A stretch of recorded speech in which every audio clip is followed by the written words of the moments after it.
Hello everyone. In this video I want to give a quick demonstration of how to construct a macro express module for use with the within the Sculpt program that could then be easily shared with others running Score through DOSBox and macro express. I have a test file open just to illustrate certain permutations.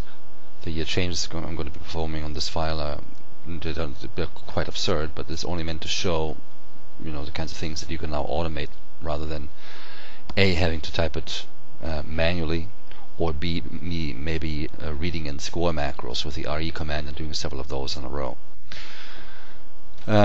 What you're seeing here is a file that is very closely spaced vertically. And what I want to do, first of all, I want to perform a global edit on this file where I set the P4 values of all staves to 4. I'm going to do that first. A33008-4, and then I'm going to recompute the display, like so. And now all the staves that are at P8, all staves are at P4 equals 0. The next thing I want to do is I want to shrink this page vertically using the HS command. And I'm going to shrink it down to maybe 8.5. Apply that to all staves. Now the HS has been shrunk, the vertical span has been shrunk, but the spacing is still equidistant. The third thing I want to do is I want to create more space between the families, so I have to create another HS, invoke another HS command, and give it a greater vertical height, let's say 9.1 for instance, which isn't much, but nevertheless. And then now I can indicate my families in order to create that additional space between families on this page. So I type in 5, 3, 2, 1, 1, 1, 2, 2, enter. And now just ever so little there's been more space created between the individual families and between these vocal spaces staves in this area. After that, what I want to do is I want to go to full page display, apply a zoom factor of 5.5. Or let's say Z.5, like that. No, 5.55 is maybe better. And move the image slightly to the right. And I want to be able to study that for a bit and see how I like the overall impression on that page. If I'm satisfied with it, then I want to go back to the bottom of the page, go back to normal display, and slowly scan up the page in order to see the relationship of the individual staves to each other. I might want to make some changes here or there. And that's it. But so I'm going to assign all these commands now, all these steps to macro express module. That's then going to be available at any state of the Score program. In any directory, it doesn't make any difference. Okay, let me go back to the original state of the file, which was like this, and I'm going to go to macro express. And I'm going to create a new macro, like so. It asks me to assign a hotkey. For now I'm going to assign the hotkey Control K. I can change that to whatever I want later on, or even remove the hotkey altogether if I wanted to. But right now let's say Control K, and I'm going to call this one the macro a test module, like so. This is now the new test module. It doesn't do anything yet. I guess you could call this an IDE, an integrated development environment. If it were a standard programming language, you would probably want to call that. Macro Express isn't really a standard programming language, but it's close to that. The first thing I want to do is I want to define a scope for this particular macro, like so. Add a program, and under running processes I'm going to pick DOSBox out of the list. What this means is that when I type Control K in any other program, like say Microsoft Word or Excel or a Notepad or Adobe Illustrator or whatever, this macro is not going to run because I've restricted its use to DOSBox. DOSBox has to be active, the active application. Then the hotkey Control K is going to be invoking this particular procedure. This is my activation tab, Control K. I could remove it now or change it. Let's leave it at Control K for now. And now I'm going to start constructing my script. The first thing I want to do, and you should do this in every macro that you construct, is to start with a comment that describes what the macro does. If you don't use a macro very often, you may forget what it's all about, but if you place a comment in there describing what it does, it might help you remember and also know exactly which steps or which procedures are going to be implemented. So first thing I'm going to do is place a comment into the script. And this comment is just very simple. Say this is a test module, discard after use. That's my comment. Then it's required of every new procedure when you're learning it in a new environment that you put up a text box display. I'm going to do this here as well. And I'm going to call this little window hello score box world, like that. That's the window title. And this text I'm going to center, make it large, say 15, bold and, well, italic maybe, and give it a nice say red color, like so. It would look like this. But I want to make this window wider. I don't want to be on 2 lines, so I'm going to change the width to, say, maybe 400. That looks alright, but now I want to shrink the height, and then shrink the height to maybe 160, maybe even a bit smaller, let's say 145. That looks alright. I'm going to save that definition of that positioning and save the text box. Next I have to define my keystroke speed.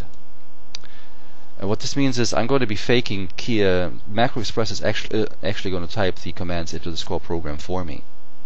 But it will do that at the fastest rate possible. That might be faster than my keyboard buffer can process, and so it might skip over certain parts of the keystrokes. So I'm going to artificially slow down the rate at which keystrokes can be typed into the Sculpt program by Macro Express. I'm going to restrict the rate to 20 milliseconds, like that. Now I'd be ready for my first global alter, and that's going to be A33008-4, and enter. And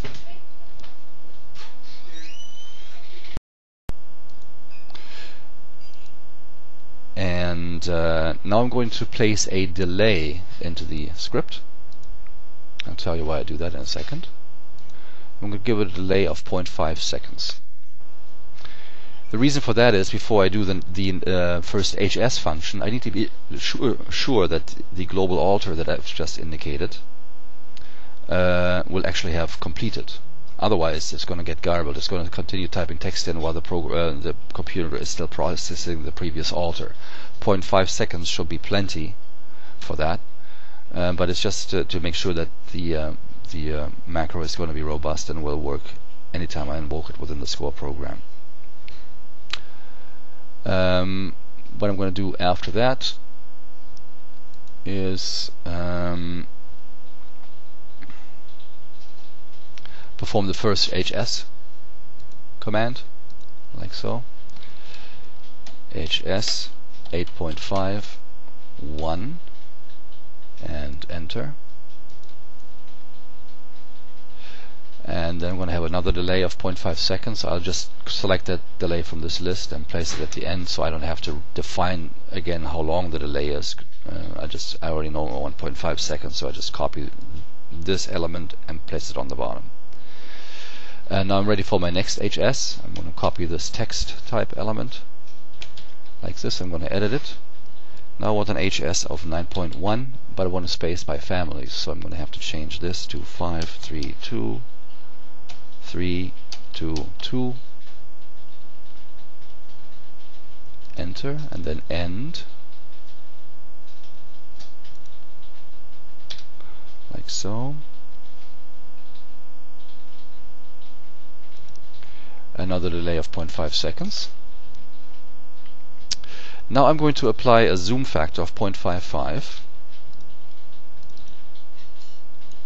z.55, enter, and then go to full screen display, Alt F, and then use Control right arrow 2 times in order to sort of center the full page display on the screen, like that. And then I'm going to put in a pause right here, and I'll tell this pause it will display press enter to continue, like so.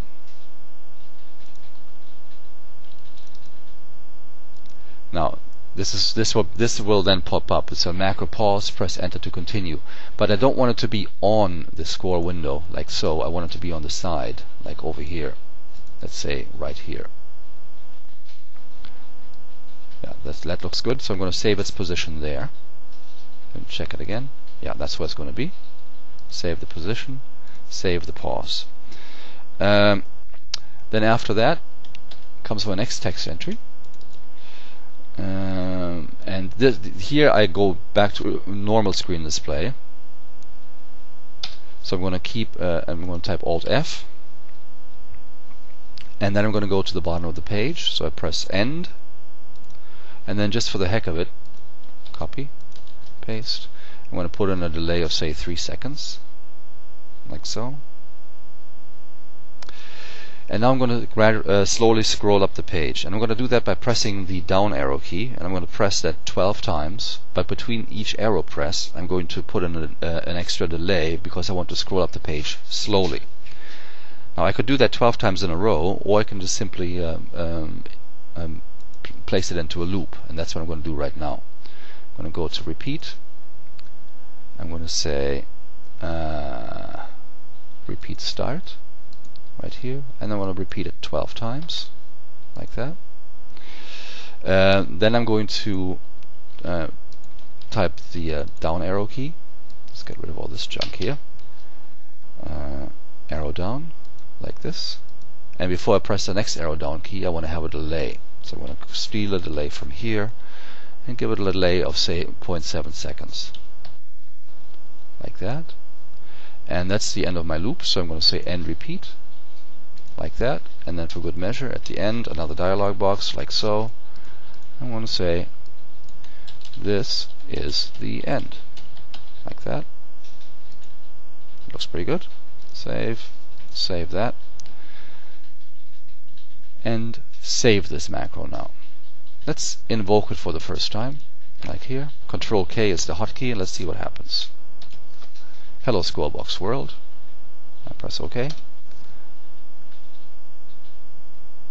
Okay, now so it's already performed all the operations, and it's given me a zoom factor of 0.55 and moved the image somewhat to the right to sort of center it on the screen.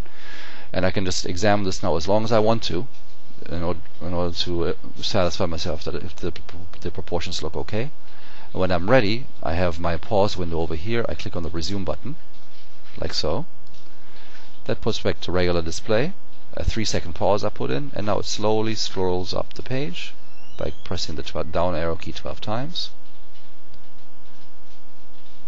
And at the end it says, this is the end.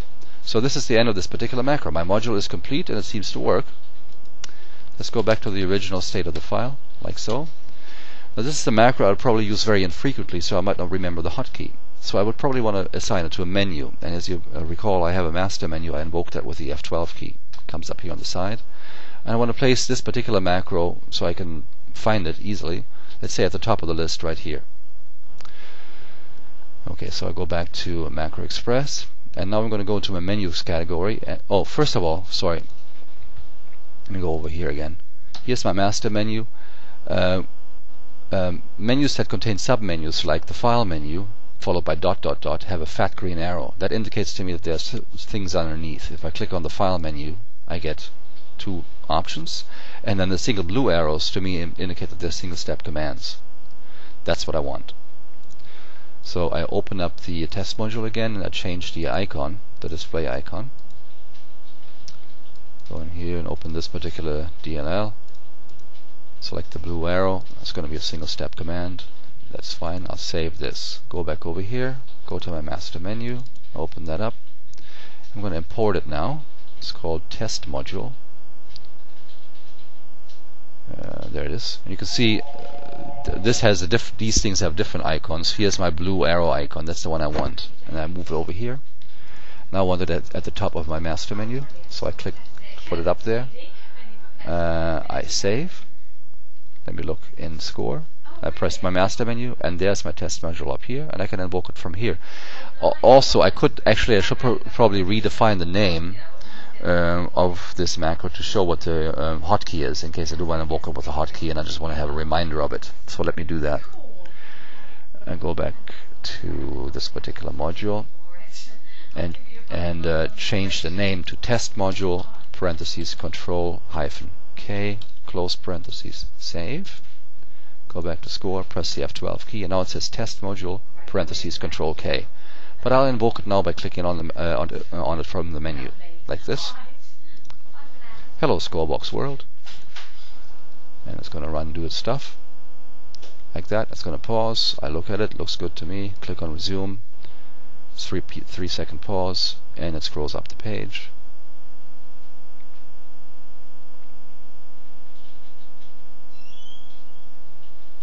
And now it says this is the end, and my macro is finished.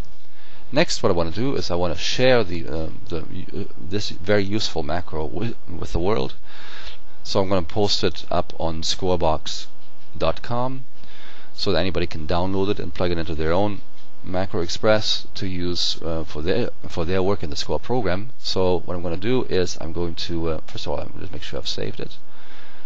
And I'm going to select it from my list, most under development ideas. Here it is. And I'm going to go on the file menu and say export macros, and I'm going to select it from the list. Let's sort by name. Where is it? Test module, right here. I'm going to export it to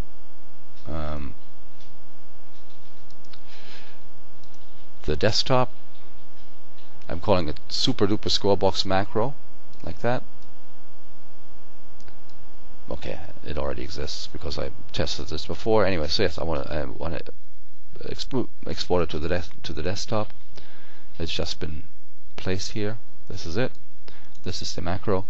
I can now put this up on scorebox.com, and anybody who has Macro Express could just download it and plug it in, and it will be available as a command feature in their own Score environment. That's it for this demonstration, and I hope that I'll be able to get this scorebox.com website up and running for this kind of purpose as soon as possible. I look forward to hearing from you. Thank you. Bye.